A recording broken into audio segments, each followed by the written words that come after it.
कर्ज के लिए मुज़ाकरात का पहला दौर, IMF का डू मोर का मुतालबा। खाद कारखानों को रियायती निर्ख पर गैस की फराहमी बंद करने और टैक्स चोरी रोकने के लिए इक़दाम की हिदायत। रियल एस्टेट सेक्टर, मैन्युफैक्चरर्स, शोबे और रिटेलर्स पर मजीद टैक्स लगाने और रियल एस्टेट सेक्टर को दस्तावेजी बनाकर टैक्स सिस्टम में लाने का भी मुतालबा।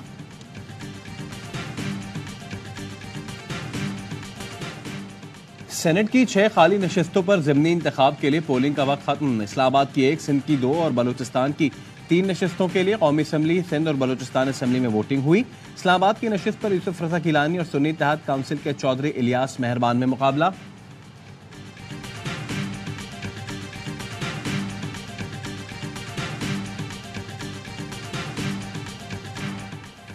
हम अब भी चाहते हैं निज़ाम चले, लेकिन आप इसे बिल्कुल ख़त्म करना चाहते हैं तो हम हर किस्म की लड़ाई लड़ने के लिए तैयार हैं। PTI रहनुमा असद कैसर कहते हैं चीफ इलेक्शन कमिश्नर से कमिटमेंट की गई है, काम के बदले उन्हें कनाडा में सफ़ीर बनाया जाएगा। उनके बाप का मुल्क नहीं कि ये जैसे चाहें बंदर बाट करें। हमारे 10 MNAs ही क्यों ना हो, ऐसी मजामत करेंगे कि ये याद रखेंगे। लतीफ़ खोसा का कहना है इंसाफ देने में 45 साल लगाने के बजाय आज ही जुडिशल कमीशन बैठे 9 मई और 8 फरवरी का अहाता करे।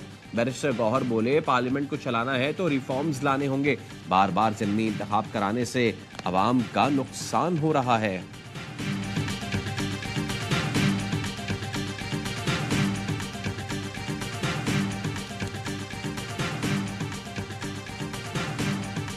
कर दी लार्जर बेंच के सरबराह जस्टिस इश्तियाक इब्राहिम ने कहा यह 5 रुकनी बेंच का मुत्तफ़िका फैसला है। सुन्नी इत्तेहाद काउंसिल की दरखास्तें खारिज की जाती हैं, तफसीली फैसला बाद में जारी किया जाएगा।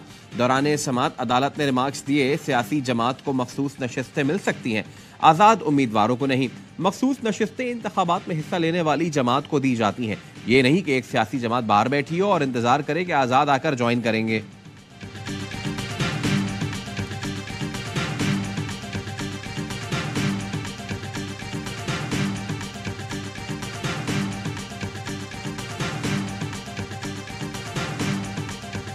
मियाँ शहबाज शरीफ साहब ने ऑर्डर किया है, जफर महमूद नाम है बंदे का, उन्होंने एक किताब लिखी है एक कंट्रोवर्शियल प्रोजेक्ट के ऊपर। कालाबाग डैम एक ऐसा प्रोजेक्ट जिसको 3 सूबों की असेंबलियां रिजेक्ट कर चुकी हैं, इस पे शदीद एहतजाज सिंध हुकूमत का है, किसी भी सूरत हमें काबिल कबूल नहीं है।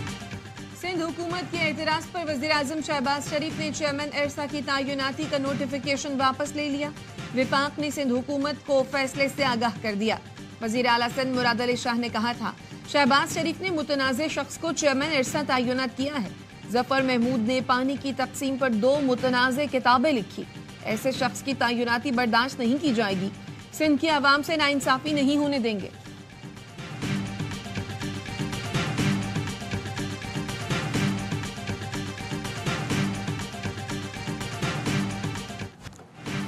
इस्लामाबाद हाई कोर्ट का 4 वकला को आज ही बानी PTI से जेल में मुलाकात कराने का हुक्म। बानी PTI से मुलाकातों पर पाबंदी के खिलाफ केस में वकील शेर अफजल मरवत ने कहा हमने सुप्रिंटेंडेंट अडियाला जेल से मैकेनिज्म तय कर लिया है। जेल सुप्रिंटेंडेंट ने मौक़िफ़ अपनाया, 20 वकला आ जाते हैं और कहते हैं अंदर जाना है। जस्टिस अरबाब मोहम्मद ताहिर ने रिमार्क्स दिए आपको बानी PTI ने जिन 6 वकला के नाम दिए सिर्फ वही मुलाकात करेंगे। शेर अफजल मरवत का कहना है मुलाकातों का सिलसिला इसलिए रोका गया कि सेनेट इलेक्शन पर गुफ्तगू न हो सके।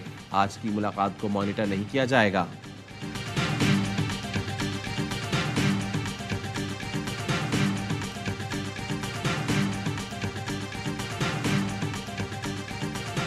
बुशरा बीबी और नजम साकिब की ऑडियो लीक के खिलाफ दरखास्तों की समाअत। इस्लामाबाद हाई कोर्ट की टेलीकॉम ऑपरेटर्स को आइंदा समाअत तक तहरीरी रिपोर्ट जमा कराने की हिदायत। जस्टिस बाबर सत्तार ने खबरदार किया किसी ने गलत बयानी की तो उसको नताइज भुगतना होंगे। अब तक किसी ने नहीं बताया ये सब किस कानून के तहत हो रहा है। फोन टैपिंग का मुतालिका इदारा कौन सा है।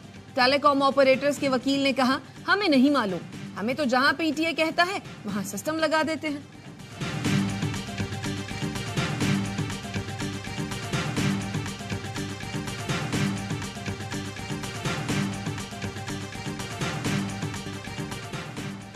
फैजाबाद धरना कमीशन ने हतमी रिपोर्ट काबीना डिवीजन में जमा करा दी। 28 अहम शख्सियात के बयानात, हुकूमती और स्पेशल ब्रांच की रिपोर्ट्स भी शामिल। लिखा धरने पर तमाम फैसले उस वक्त के चीफ एग्जीक्यूटिव ने सूबाई हुकूमत की हिमा पर किए। कमीशन ने 5200 से जायद सफात की छानबीन की। कई मुताल्लिका शख्सियात के खिलाफ कार्रवाई की सिफारिश। बताया रिटायर्ड फौजी और सिविलियन अफसरान के बयानात भी कलमबंद किए गए। कमीशन ने धरना हैंडल न करने वालों की जिम्मेदारी का भी तयन किया। विफाक की जानिब से रिपोर्ट सुप्रीम कोर्ट में जमा कराई जाएगी।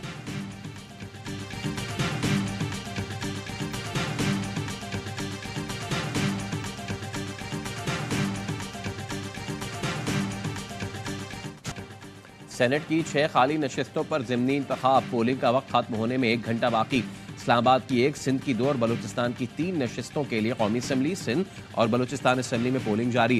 इस्लामाबाद की नशिस्त पर यूसुफ रजा गिलानी और सुन्नी इत्तेहाद काउंसिल के चौधरी इलियास मेहरबान आमने सामने। वज़ीर आज़म शहबाज शरीफ, मुस्लिम लीग नून के कायद नवाज शरीफ और chairman Peoples Party Bilawal Bhutto Zardari ने वोट कास्ट किया।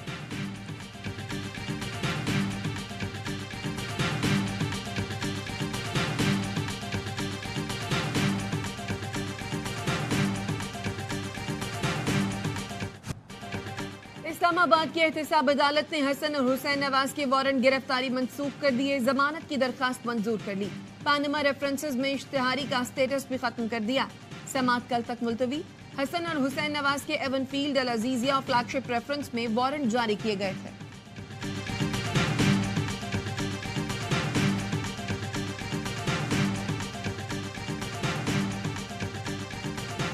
IMF वफ्द की वजारत खजाना आमद। वजीर खजाना मोहम्मद औरंगजेब से तारुफी मुलाकात। कर्ज प्रोग्राम के लिए मुज़ाकरात का आज से आगाज होगा। पाकिस्तान ने मौजूदा कर्ज प्रोग्राम की आखिरी किस्त के लिए तमाम अहदाफ पूरे कर लिए। वजारत खजाना का कहना है स्टैंड बाय अरेंजमेंट के तहत मुज़ाकरात 18 मार्च तक जारी रहेंगे। आखिरी इक़्तिसादी जायजे की कामयाब तकमील पर पाकिस्तान को $1.1 अरब हासिल होंगे। ज़राए का कहना है मौजूदा कर्ज प्रोग्राम की आखिरी किस्त लेने के लिए मजीद कोई शर्त आयद नहीं की जाएगी। मौजूदा कर्ज प्रोग्राम के तहत कोई नया मिनी बजट नहीं आएगा।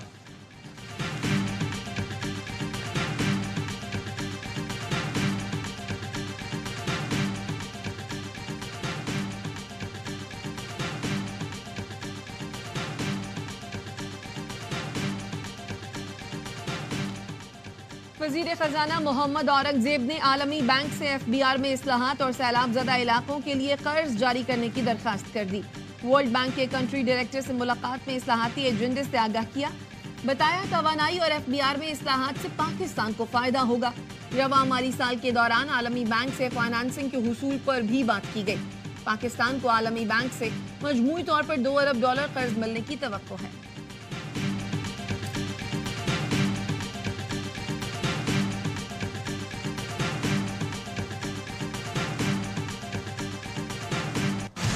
पाकिस्तान स्टॉक मार्केट में मजबूत रुझान। 100 इंडेक्स में 1015 पॉइंट्स का इजाफा। इंडेक्स दोबारा 65,000 की सतह अबूर कर गया।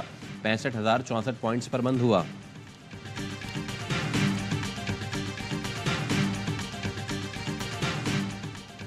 सदर मुमलिकत आसिफ अली जरदारी का चीनी हम मनसब को खत। चीन के साथ अमली ताउन मजीद मुस्तहकम बनाने के अज़्म का यादा। लिखा चीन के साथ सदाबहार शराकतदारी मजबूत बनाने के लिए पुरअज़्म है। पाकिस्तान और चीन महज पड़ोसी नहीं, आहनी भाई है। दोनों ममालिक की मजबूत दोस्ती इलाकाई अमन, इस्तेहकाम और तरक्की के लिए कलीदी हैसियत रखती है।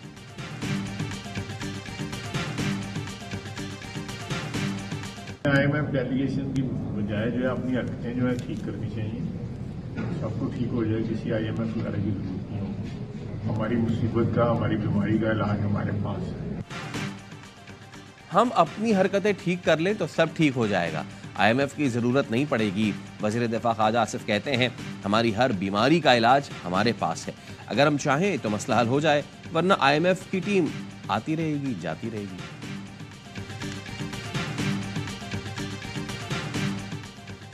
सिंध मॉडल के तहत बलूचिस्तान के अस्पतालों की हालत बेहतर बनाएंगे। वजीर आला सरफराज बुगटी कहते हैं सेहत के लिए 80 अरब रुपए की खती रकम रखी। इतनी रकम रखने के बावजूद महकमा सेहत की हालत इतनी बुरी है। तालीम पर भी अरबों रुपए खर्च होते हैं मगर सूरत हाल बेहतर नहीं होती। मुख्तलिफ महकमों में इस्लाहात ला रहे हैं। फौजी फाउंडेशन के साथ मिलकर सुई, दालबंदी और आवारान में अस्पताल बनाएंगे।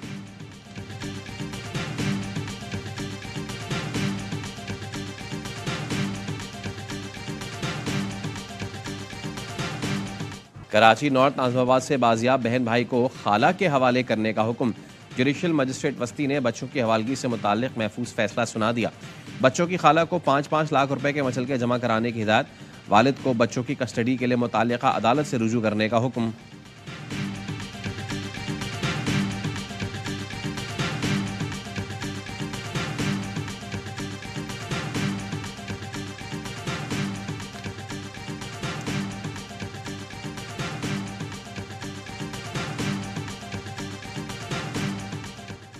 कराची सच्चल के इलाके से ताजिर के अगवा और डकैती केस की तहकीकात। पुलिस को जेर हिरासत SHO जमान टाउन और अहलकारों के खिलाफ सबूत मिल गए। जराये का कहना है 50 लाख रुपए से जायद रकम भी रिकवर कर ली गई। साबिक SHO राव रफीक समेत 3 अफराद को बाज़ाब्ता तौर पर गिरफ्तार करने का फैसला अदालत में पेश किया जाएगा।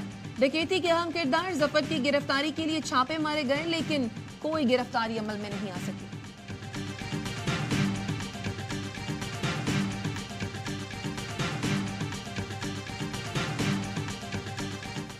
एहतसाब अदालत के जज मोहम्मद बशीर रिटायर हो गए। नवाज शरीफ, मरियम नवाज और कैप्टन रिटायर्ड सफदर को सजाएं सुनाई।